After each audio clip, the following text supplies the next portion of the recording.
Hello! Ayan. Ano nga bang hanap ng babae sa kama? Ayan ang ating pag-uusapan ngayong araw na to.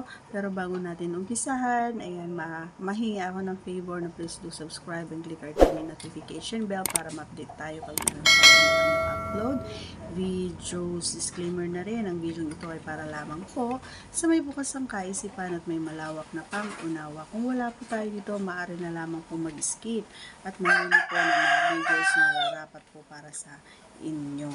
Ayun.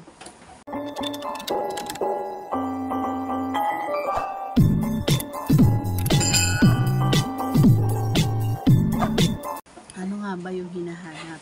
Ako kasi isa lang naman yung hinahanap ko eh. Yung maramdaman ko na special ako sa kanya.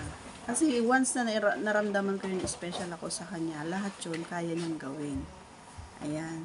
So, syempre, ang unang-una kong gustong ginagawa niya or hinahanap ko talaga pag dating sa kama ay yung kinakain ako. Yung sinusok-sok yung suso ko, ganun. And, alam mo yun, yung lahat ng inuutos ko, ginagawa niya. Pinaka gusto ko kasi yung pagsupsok eh. O pagsupsok. And pagkain ba? Lalong-lalo na kapag yung hindi nagmamadali. And every time na pag naramdaman niya na yung pag sinabi ko sa kanya na ipasok mo na, yung hindi nagmamadali, yung dahan-dahan. Kapag sinabi ko kasi na ayoko nang pinasok mo din paspasan, ganun. Ayoko nang ganun. Gusto ko yung dahan-dahan muna and then paspasan niya.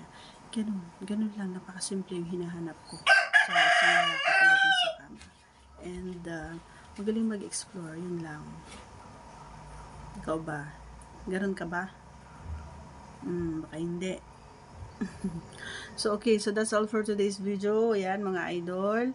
Please, huwag kalimutan po subscribe ang ating channel and click this tiny notification bell para ma-update po tayo every time na meron tayong mga bagong upload videos. Okay?